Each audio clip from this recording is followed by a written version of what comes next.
Hello everyone. Barikesor Sirani Huire. I'm Lori Agbabian, Elizabeth's youngest granddaughter.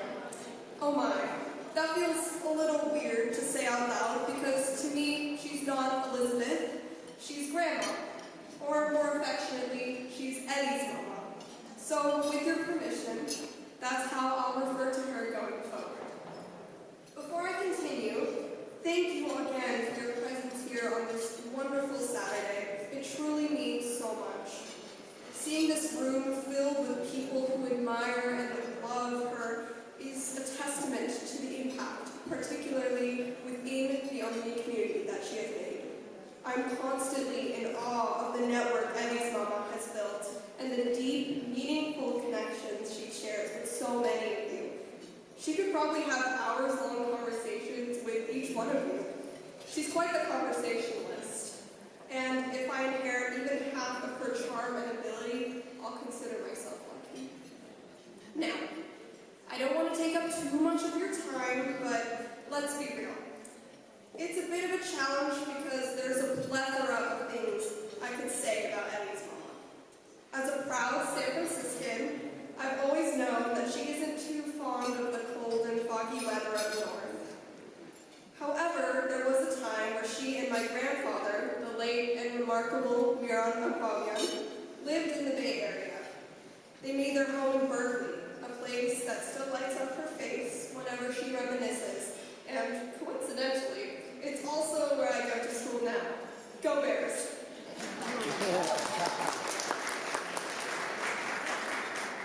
She speaks so fondly of their apartment on Shattuck Avenue and their life in the Berkeley Hills. And it's in those moments that I realize how much of her extraordinary, well-traveled, and accomplished life I have yet to uncover. One thing that will always remind me of Eddie's mama is the time we spent cooking together. Because it's the love language of every Armenian mother and grandmother. When I reflected on what I admire most about Eddie's mama, two qualities stood out, and I think they are best explained through the lens of food and cooking. First and foremost, Eddie's mama has a deep respect for tradition. Every visit to her home involves a culinary masterclass, whether it's her iconic pilaf, ich, or chore. These recipes aren't just meals, they're family heirlooms. In fact, during the pandemic, I even recorded some of these recipes for my YouTube channel to make sure her wisdom is preserved for generations to come.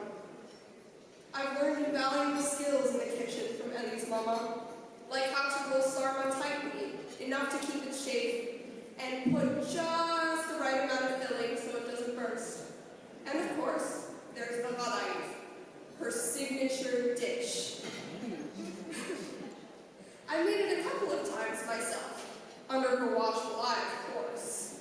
And she always reminded me, don't forget the secret ingredient. Oh, you thought I was going to tell you, didn't you? Don't worry, Eddie's mama, your secret is safe with me. The second quality I admire about Eddie's mama is that she's strong and outspoken. She has opinions, and trust me, she makes them known. Let me put this into cooking terms.